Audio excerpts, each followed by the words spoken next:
This week on the Becky and Bofa show, we're on a mission to get Becky as close to her favorite animals as possible, the giraffes. We'll be getting in a safari truck and exploring the 400-acre park in search of a once-in-a-lifetime experience. Psst, this is part 2 of Safari West, so if you haven't seen part 1, go check it out. Link in the description. Alright, I'll just take you two, put you right on up, and then I'll rotate you two in the back about halfway.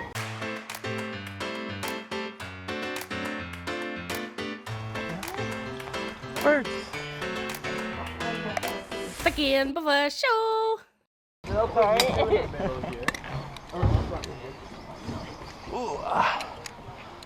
we're just gonna quickly go over some rules. Pretty simple on the truck. The main rule is now that we're on the truck, just please don't get off of it unless I say it's okay to. You laugh. It's happened before. These trucks are pretty loud. They're about 60 to 70 years old and they're all in the Vietnam or Korea War, so they've been through a little bit. If an animal does come up to us, our rule is that they can pet us, just please don't pet them. But if you have the urge to pet something, please pet the person next to you. Please don't pet our animals. If they do come up to us and they make you uncomfortable, let me know. I can move or move the animal. It all depends on the species. Well, that's pretty much it. This is very high. Yeah, are you okay? Yes. It's a little scary.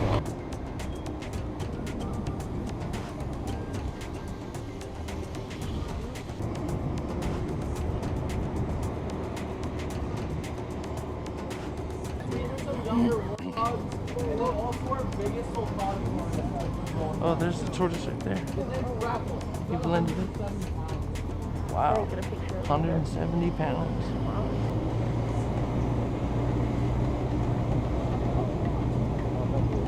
So this is our southern white rhino. This is our lady. I passed by our boy just a second ago, but the way that I can tell who is who is just like us, we have different hairstyles. Rhinos have different horn styles. They rub them on fence posts, logs, rocks, and they make their horn curve up, down, side to side, whichever way they want. It's just like our fingernails, it's made out of the same thing, it's just keratin. So it's like us filing down our fingernails if we had two in the middle of our forehead. So her horn curves down, very long. Our boys is just like your stereotypical rhino horn. To be able to get this big, you gotta eat a lot. These animals are actually on a diet. We feed them 20 pounds of grass twice a day. But in the wild, they can eat almost more than 3 times that. Does anyone have a guess on how much an animal that eats 110 pounds weighs? It is 3 tons, or 6,000 pounds. I like to call them giant tanks on legs. They can have skin 3 inches thick in some places, and this animal can run 30 miles per hour. Rhinos can't sweat, so they roll around in mud. It's called mud wallowing, to put sunblock on their back, which is mud. It also helps cool them off, and it helps kill parasites. They cannot swim though, so it has to be pretty shallow. They're giant rocks. We do add things into their habitat, so we'll take browse from the aviaries, hang it from the trees so they have new smells. Sometimes we'll put their food throughout their habitat so they have to constantly move around. Yeah. Not many things that you can put with a rhino. They also don't need too much. Pretty simple. They have their dung middens, which are their natural nourishment for themselves. Yeah, those big old piles of poop. Yeah. I know. She's like, hey there. Funny enough, that's actually what she might be doing. Because with our ostriches, we only have 3 girls. We don't have any boys. So when they don't have any boys, they find their own, which is this truck and myself. So it kind of goes along with that dung midden. It's the same exact thing.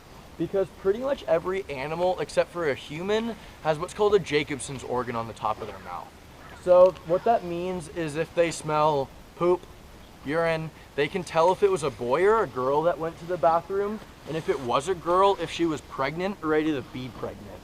But with that Jacobson's organ, it just smells pheromones, so that's how they're able to do that. So what happens sometimes, she's not doing it now, but if we're in there later on and they're clacking their beak and flapping their wings, they're flirting with us. So you weren't wrong when you said that, yeah. She's very interested in us. She's not quite flirting with us yet, but to go along with the midden that I just mentioned, with rhinos, if they're walking around in the wild and they smell that, same thing, boy or a girl, pregnant, ready to be pregnant. So if a boy or if a girl likes the smell of the midden, she'll go to the bathroom. So when the boy comes back, he'll smell that she was there and then go out and try and find her. So those dung middens for rhinos are pretty much giant dating sites. That's how they find out who wants to have a kid in their area. Just magical finding love through poop, isn't it? That's a rhino for you. Yeah, exactly. Any questions on our ostriches or our rhinos? No? We'll see, depending on what mood she's in later. I might stop for them again, but if they're very flirtatious, I probably won't. Because what they like to do is they like to come up to us and lay down in front of our truck. And if you ever try to deadlift a 150-pound ostrich that is flirting with you, it doesn't work. So usually I have to call out our keepers. They're gonna drive by us up the road in just a second. Because I'm not the boss, they clearly are. So it takes seconds for them to move them. Occasionally I can if I get to it early enough, but any questions on anything before we keep on moving? Here's our boy. When we keep on moving forward, we're gonna move into. Are we just gonna skip over the fact that now we have to worry about a sexually frustrated large bird trying to love us too hard and lay in front of the truck? Are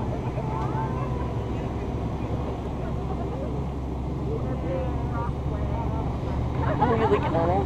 Huh? You're staring at the rhino? Yeah, I have a camera attached to my head. Oh yeah.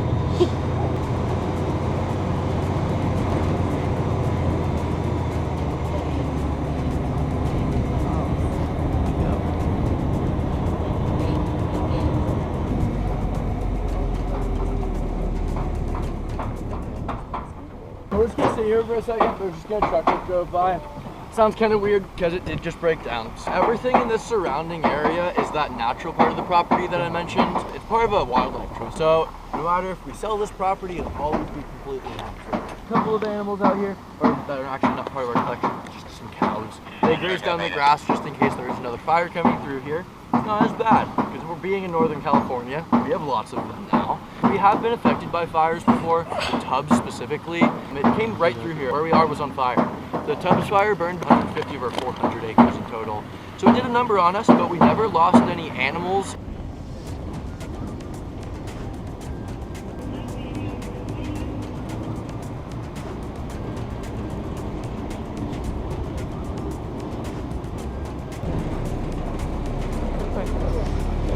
It's trying its best.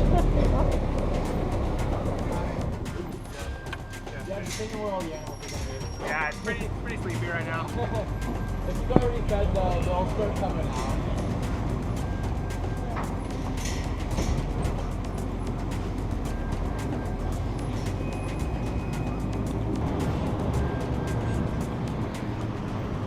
This is the largest antelope species next to us.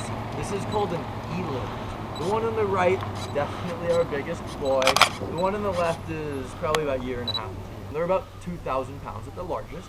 They have to migrate up and down the Drakensberg Mountains in South Africa. They can actually jump up to 8 feet in the air. Even though they are the largest antelope, you'd expect them to hit horns when they're fighting over dominance. They don't. It's when they walk, kind of like it clicking, or kind of like us cracking our knuckles. It's a tendon that will rub over his kneecap. It doesn't hurt him, but it creates that sound. So the louder and deeper pop is going to mean the heavier boy. They'll walk around in circles around each other. Yeah, and whoever has the louder and deeper pop, that's who wins. It has nothing to do with size.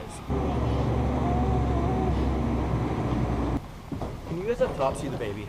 Yeah. I just wanted to make sure, okay. Very cute. She was born not last Sunday, but the Sunday before that. With zebras, you know, if she was standing up, her belly would actually be at the same height as the adults. If they were shorter than the rest of the herd, predators would be able to tell which is the babies and which aren't based on height and height alone. All baby zebras grow into their legs as they get older. Kind of what goes along with why they might have stripes. The idea on why they have stripes, one of them is they create what's called the dazzle effect. So when they're all going back and forth in the herd, it's hard to tell where one ends and where one starts. Another idea, there's what's called a tsetse fly in Africa. It's a parasitic fly that lands on everything.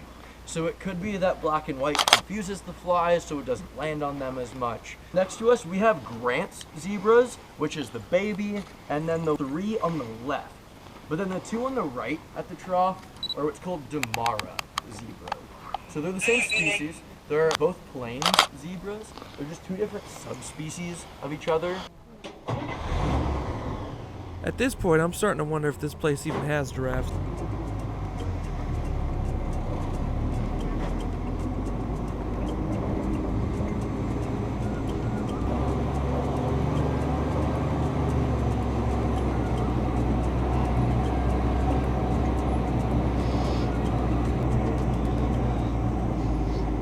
These are our Sable Antelope. With the sables, we can see dad and baby who is behind dad. Mom is farther down below. She's more of a brownish, dark brownish color, but dad is a dark black.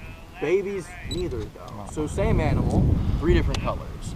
That's because boys and girls, completely different, but baby, they're what's called stashers. So what that means is that they will hide their baby away from the main herd. They start as like a golden brownish color, kind of like the color of receipts, and then they slowly go into whatever color they are. I am going to turn around right here, but I also want to point out directly in front of us is another tree from the Tubbs fire. So you can see it did come through here. All the animals, we're not 100% sure, but most likely what happened is they just went down into the valleys and they were much safer there.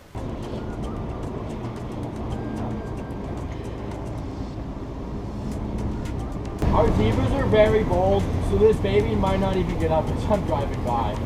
I'm gonna give her space, but we care less about us. Oh, I'm sorry, I hit a rock when I scared you. Oh. I'm stopping at the car.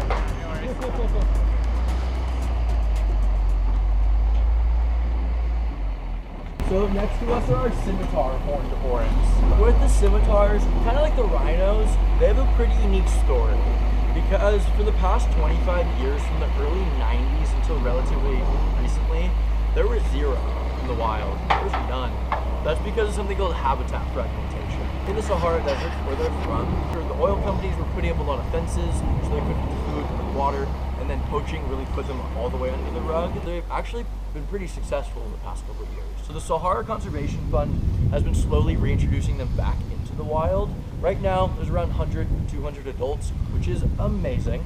But the big news is that since 2019, they've had 41 wild horned babies, which is the first time that's happened since the 90s.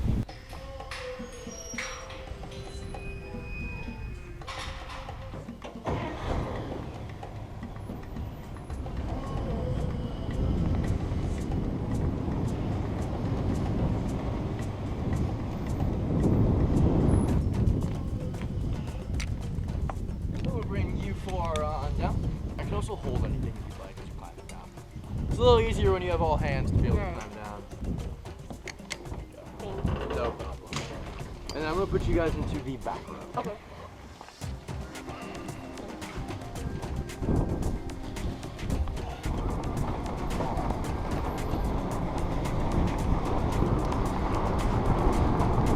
This bug's not that steep, so we might as well go over it. Make it a little interesting. Oh, we're not talking. No bump yet. Ostriches, they are the largest birds in the world. Oh no, it's Big Bird again. Hopefully they just stay over there and don't come looking for love. We got giraffes to The see. main way to tell is color, because girls are more of a grayish brown, boys will be a black. They actually have a communal nesting. So there's a dominant male and a dominant female. So what they do is they lay their eggs in like a divot in the dirt, and the dominant female will lay her eggs in the middle. And then all the non-dominant females will come and lay their eggs around herds. The dominant female will lay on the egg during the day, helps camouflage in with that grayish brown. They'll also lay their neck flat on the ground so that they don't have a giant sign saying, "Here are my eggs, can you get them?" And then the boys are black, will lay on their eggs at night.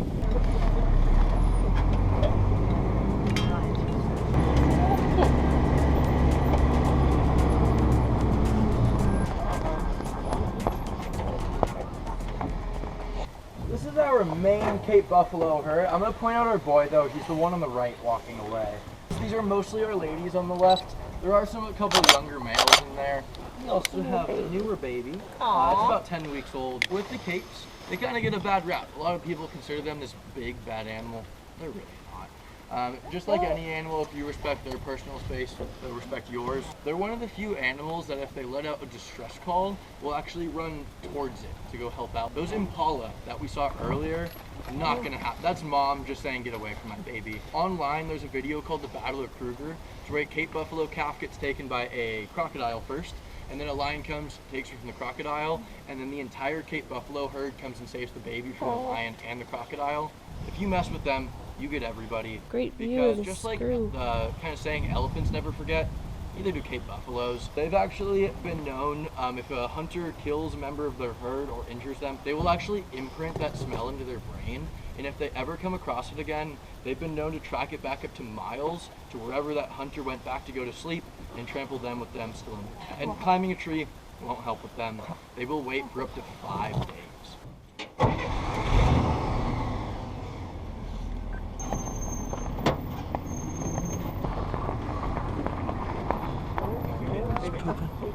I've never seen him squat like that. Usually they just do it standing up. For addicts next to us. With the addicts, again, also from the Sahara Desert, red, jungle, white, Sahara Desert. White reflects heat, black absorbs heat, so it keeps the animals cooler. They're incredibly water efficient. So this animal can actually go their entire life without drinking from any open body of water. They're gonna get a lot of their water from roots or tubers that they dig up from the ground, just the grass that they eat, or the dew that they'll lick off their coat in the morning.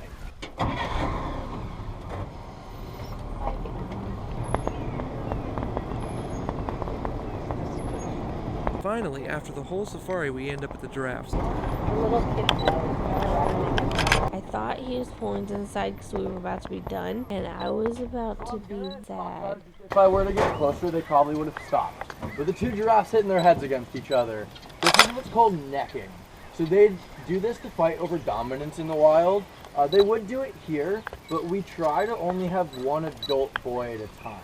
That is our only adult boy right now. That is Kubwa. In front of him is his son. This is just an example of the younger boy, his son, just playing pretty much. And this is very soft compared to what would normally happen.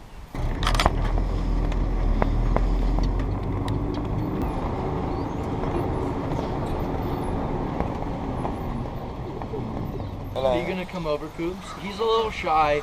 He's very curious though. He probably won't come up to the truck. This is probably the closest he'll be. Hopefully he proves me wrong.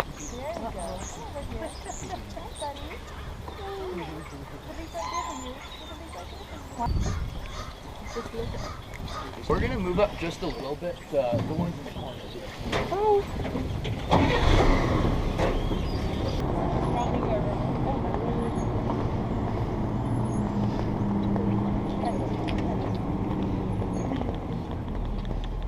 Before we head on out the gate, what are you doing, Obi? He's really close. Any questions on our giraffe? It was so crazy being so close to these giant animals, but was our mission a success? I'll take that as a yes. My face says it all. Let me be honest real quick. I just wanted to hop out and just chill with the giraffes. And we made it back. Rotate them, the main, so I didn't have to move them or try to work around them, but they're the ones that... Thank you for watching this episode of the Becky and Bofa Show. Make sure you like and subscribe, and leave us a comment too. We read them all. New episodes every Wednesday. See you!